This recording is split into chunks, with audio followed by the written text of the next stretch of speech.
प्यारे बच्चों, हिंदी बाल भारती का इकाई 2 दूसरी यूनिट का तीसरा पाठ 3 लघु कथाएँ सुनो, समझो और बताओ। सूर्यकांत त्रिपाठी निराला ने लिखा है। उनका जन्म 1899, मृत्यु 1961। रचनाएं जूही की कली, तुलसीदास, सरोज स्मृति, कुकुरमुत्ता आदि कविताएं। परिचय। आप आधुनिक हिंदी कविता के दिग्गज कवियों में से एक हैं। आप छायावाद के आधार स्तंभ माने जाते हैं। प्रस्तुत लघु कथाओं में सजगता का महत्व, समय और धन का सदुपयोग तथा हर स्थिति को स्वीकार करें, यह सीख प्राप्त होती है। एक कहानी में उन्होंने सजगता का महत्व बताया है, दूसरी समय और धन का सदुपयोग बताया है, और तीसरी कहानी में हर स्थिति को स्वीकार करें, ये बात उन्होंने बताई है कहानी के माध्यम से। तो ये 3 छोटी छोटी कहानियाँ हैं, आप इसको ध्यान से सुनिए, स्वयं अध्ययन। ओरोगामी की जानकारी प्राप्त करके उससे कोई एक वस्तु बनाओ और विधि लिखो, जैसे टोपी, पक्षी, प्राणी। तो ये सब आपको बनाना है। पहली कहानी है 2 घड़े। 2 घड़े थे, एक घड़ा मिट्टी का बना था, दूसरा पीतल का। दोनों नदी के किनारे रखे थे। अचानक नदी में बाढ़ आ गई और बहाव में दोनों घड़े बहते चले गए। बहुत समय तक मिट्टी के घड़े ने अपने आप को पीतल के घड़े से काफ़ी फासले पर रखना चाहा। पीतल वाले घड़े ने कहा, तुम डरो नहीं दोस्त, मैं तुम्हें धक्के नहीं लगाऊंगा। मिट्टी वाले घड़े ने जवाब दिया, तुम जानबूझकर मुझे धक्के नहीं लगाओगे। सही है, मगर तेज बहाव के कारण हम दोनों जरूर टकराएंगे। अगर ऐसा हुआ तो तुम्हारे लाख बचाने पर भी मैं तुम्हारे धक्कों से नहीं बच सकता और मेरे टुकड़े टुकड़े हो जाएंगे। इसलिए अच्छा यही है कि हम दोनों अलग अलग रहें। जिससे तुम्हारा नुकसान हो रहा हो उससे अलग ही रहना अच्छा है, चाहे वह समय के लिए तुम्हारा दोस्त ही क्यों न हो। तो बहुत ही अच्छी बात इस कहानी से आपको सीख मिलती है। इस तरह से पीतल का घड़ा जो है वो मिट्टी के घड़े के लिए हानिकारक साबित हो रहा था। यद्यपि वह उसका दोस्त था, उसने कहा कि हम आपको धक्का नहीं देंगे, लेकिन ऐसी स्थिति में जहाँ कि अपनी मर्जी पर नहीं है, अभी बाढ़ का पानी घड़ों को बहा के किधर भी ले जा सकता है और दोनों को न चाहते हुए भी टक्कर दे सकता है। तो इसमें हानि मिट्टी वाले घड़े की होगी, जबकि वो उसका दोस्त है, उसको आश्वस्त कर रहा है कि हम आपको धक्का नहीं देंगे। फिर भी जिससे तुम्हारा नुकसान हो रहा हो उससे अलग ही रहना अच्छा है, ये यहाँ पर लेखक ने आपको समझाया है, चाहे वह आपका दोस्त ही क्यों ना हो। तो यहाँ पर क्या है, पहली कहानी की सीख क्या है, सजगता का महत्व। इसलिए हमें हमेशा सजग रहना चाहिए, किसी भी स्थिति के लिए सजग रहना चाहिए। ये ज़रूरी नहीं है कि हमसे ही गलती हो या सामने वाले से भी गलती हो सकती है, तुम्हारा नुकसान हो सकता है, इसलिए हमेशा आपको सजग रहना चाहिए। ये हो गया पहली कहानी। ये देखिए चित्र, पीतल वाला घड़ा, मिट्टी वाला घड़ा पानी में बह रहे हैं। तो इस तरह से दोनों की ये कहानी आपको सीख देती है। दूसरी कहानी है, जरा सोचो तो बताओ, अगर पेड़ पौधे हमारी तरह चलने फिरने लगे। तो ये कहानी है कंजूस और सोना। एक आदमी था जिसके पास काफ़ी जमींदारी थी, मगर दुनिया की किसी भी दूसरी चीज़ से सोने की उसे अधिक चाह थी। इसलिए उसके पास जितनी ज़मीन थी वह सारी ज़मीन बेच डाली और उसे सोने के टुकड़ों में बदला। सोने के इस टुकड़ों को गलाकर उसने एक बड़ा गोला बनाया और उसे काफ़ी हिफाजत से ज़मीन में गाड़ दिया। उस गोले की उसे जितनी परवाह थी उतनी न बीवी की थी, न बच्चे की थी, न खुद की, और अपनी जान की भी नहीं परवाह थी। हर सुबह वह उस गोले को देखने के लिए जाता और यह पता करता कि किसी ने उसे हाथ तो नहीं लगाया। वह देर तक नज़र गड़ाए उसे देखा करता था। कंजूस की इस आदत पर एक आदमी की निगाह गई। एक आदमी ने देख लिया कि कंजूस रोज़ यहाँ आता है, क्या करता है। जिस जगह वह सोना गाड़ा था, धीरे धीरे उसने वह जगह ढूंढ निकाली। आखिर में एक रात उसने गड़ा हुआ सोना निकाल लिया। दूसरे रोज़ सुबह कंजूस अपनी आदत के अनुसार सोना देखने के लिए गया। जब उसे वह गोला दिखाई नहीं पड़ा तब उसका दिल ही बैठ गया। उसके एक पड़ोसी ने उससे पूछा, इतना मन मारे क्यों बैठे हो, इतना मन क्यों मारे हुए हो, असल में तुम्हारे पास कोई पूंजी थी ही नहीं, फिर कैसे वह तुम्हारे हाथ से चली गई? तुम्हें सिर्फ एक भ्रम था कि तुम्हारे पास पूंजी थी।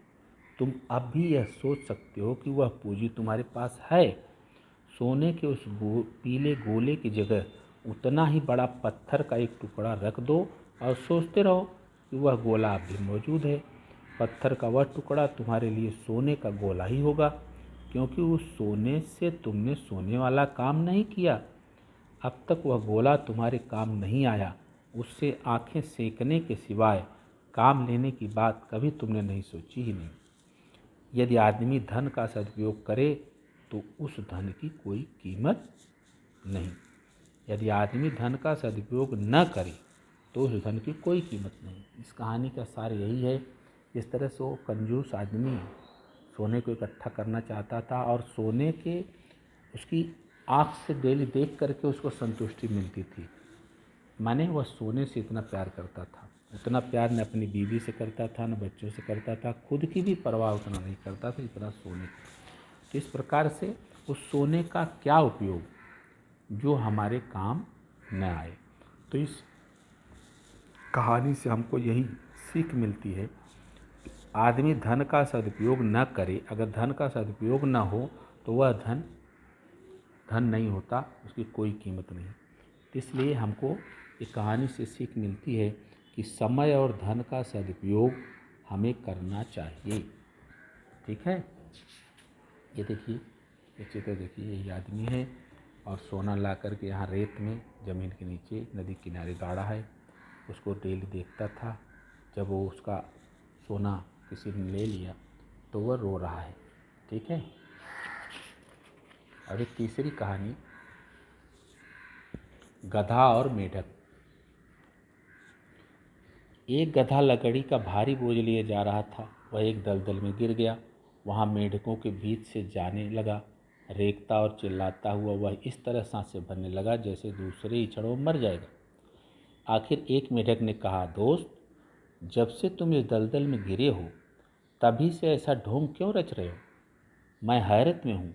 जब से हम यहाँ हैं तब से ही तुम इस दलदल में होते तो न जाने क्या करते। हर बात को जहाँ तक हो संवारना चाहिए। हमसे भी बुरी हालात वाली दुनिया में हैं, इसे स्वीकार करो। जब गधा दलदल में गिर गया तो उसको दलदल बुरा लग रहा था, उसमें उसको चला नहीं जा रहा था। तो वही कहा, तो मेढक ने उसका जवाब दिया कि हम लोग दलदल में कितने दिनों से हैं लेकिन ऐसी कोई शिकायत नहीं की। आप थोड़ी देर के लिए दलदल में गिर गए और इतनी मैंने शिकायत कर रहे हो।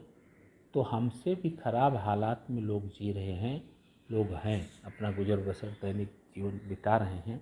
इसलिए हमको दूसरों के विषय में भी कुछ सोचना चाहिए और उसे स्वीकार करना चाहिए कि हमसे भी लोग बुरी हालत में हैं। इस कहानी का शीर्षक क्या है, सीख क्या है? स्थिति को स्वीकार करें। हम जिस स्थिति में हैं उसी स्थिति को स्वीकार करें और उसी में अच्छा कुछ करने की चाह रखें, यत्न करें और उसी को अच्छा बनाएं। ऐसा कहानी का हमको संदेश मिलता है। ये देखिए, ये गट्ठर लाद के गधा जा रहा है और ये दलदल में गिरा और ये मेढक से उसका संवाद, मेढक से उसके बीच में क्या संवाद हुआ, ये भी आप ध्यान से, मैंने क्या समझा वही 3 चीज़ यहाँ लिख देंगे जो आपने समझा। क्या? सजगता का महत्व, समय और धन का सदुपयोग और हर स्थिति को स्वीकार करना। ये 3 चीज़ हम यहाँ लिख देंगे, ये हमने सीखा।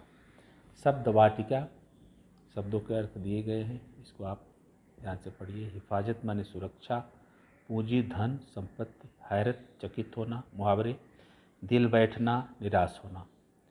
जैसे मेरे दोस्त का परीक्षा में कम नंबर आया तो उसका दिल बैठ गया। इस तरह से आप प्रयोग कर सकते हैं। मन मारना, इच्छा को दबाना। मन मारना, बाज़ार में रंगीन खिलौने देखकर बच्चे ने खरीदने के लिए कहा लेकिन पैसे न होने से पिताजी ने नहीं खरीदा तो वह मन मार लिया, ऐसा कह सकते हैं। आँखें सेंकना, आँखें सेंकना माने दर्शन का सुख लेना। तो किसी चीज़ को देख करके माने संतुष्ट होना केवल आँख के ऊपर है। तो इस तरह से ये मुहावरा, जैसे आँखें सेकना,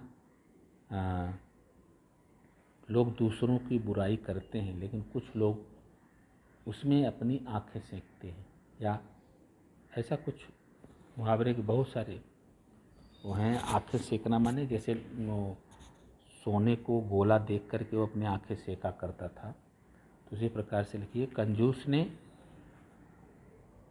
कंजूस ने ताज़ी ताज़ी मिठाई का स्वाद लिए बिना खड़े खड़े अपनी आंखें सेक रहा था, ऐसा लिख सकते हैं।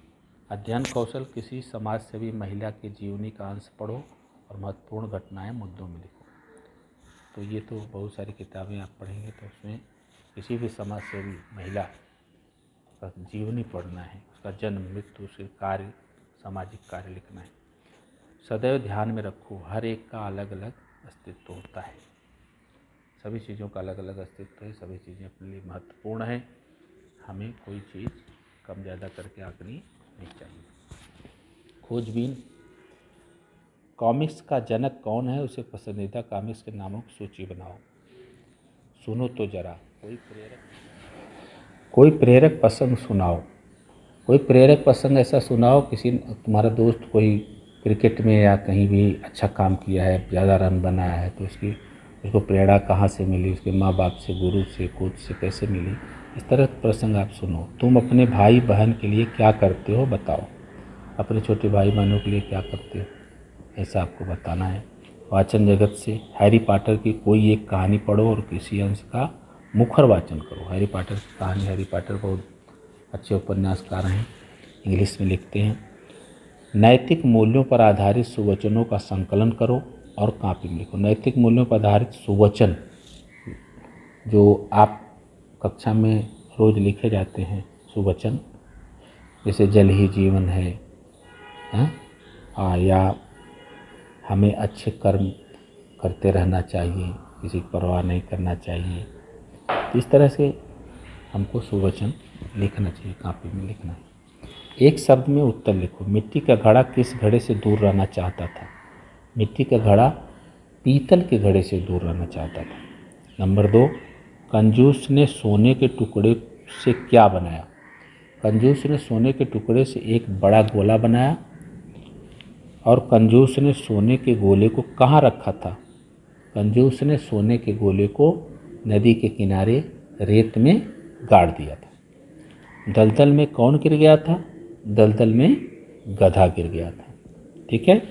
विचार मंथन, उथले जलना मोती मिले गहरे पानी पैठ। माने उथले जलना मोती मिले गहरे पानी पैठ। गहरे पानी में ही जब हम डुबकी लगाते हैं तभी मोती मिलते हैं, सीपी मिलती है। उथले पानी माने हमको कम परिश्रम से अधिक लाभ अगर चाहते हो तो यह बहुत मुश्किल काम है, इसलिए हमको अच्छी चीज़ प्राप्त करने के लिए परिश्रम करना ही पड़ता है। इसका शाब्दिक अर्थ यही है। भाषा की ओर, चित्र देखकर निर्देशानुसार क्रियाओं के वाक्य बनाकर लिखो। ये चित्र देखना है, चित्र में बहुत सारी चीज़ें दिखाई दे रही है। एक आदमी गुब्बारा बेच रहा है, कुछ बच्चे गुब्बारे खरीद करके खेल रहे हैं, एक कार दौड़ रही है, एक औरत छोटी बच्ची को रोड पार करा रही है, और इधर एक औरत खड़ी हुई है तो उसका कुछ सामान गिर गया है, उसको उठाना चाहती है। तो इस तरह से मैं एक उदाहरण बता रहा हूँ, उस प्रकार से आप बना करके लिखेंगे। सकर्मक क्रिया किसे कहते हैं? सकर्मक क्रिया उसे कहते हैं जिस क्रिया में किसी प्रकार का कर्म हो। जैसे यहाँ देखिए, वह गुब्बारे बेच रहा है, तो यहाँ क्या है? वह कर्ता हो गया, गुब्बारे कर्म हो गया, बेच रहा है यह क्रिया हो गई। तो यह सकर्मक क्रिया है। ऐसे आपको 3 वाक्य बना करके लिखना है। अकर्मक क्रिया, ऐसी क्रिया जिसके साथ कोई कर्म न हो। वह बेच रहा है, यहाँ पर बेच रहा क्रिया है, वह करता है, कर्म का अभाव है, इसलिए यह वाक्य अकर्मक क्रिया है। प्रेरणार्थक क्रिया, बच्ची को सड़क पार करवा रही है। जैसे ये औरत है, इसको सड़क पार करवा रही है, तो यहाँ पर प्रेरणार्थक क्रिया उसे करते हैं करना। करना एक क्रिया है, करना, करवाना।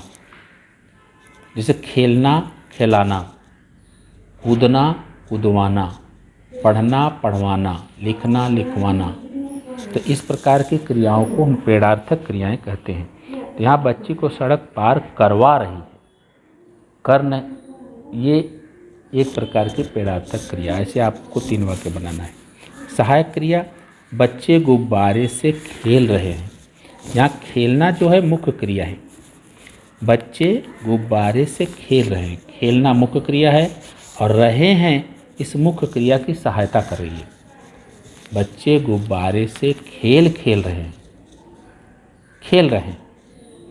बच्चे गुब्बारे से खेल रहे हैं, खेलना मुख्य क्रिया है, रहे हैं उसकी सहायता कर रही है मुख्य क्रिया की, इसलिए ये रहे हैं जो है सहायक क्रिया है और खेलना मुख्य क्रिया है।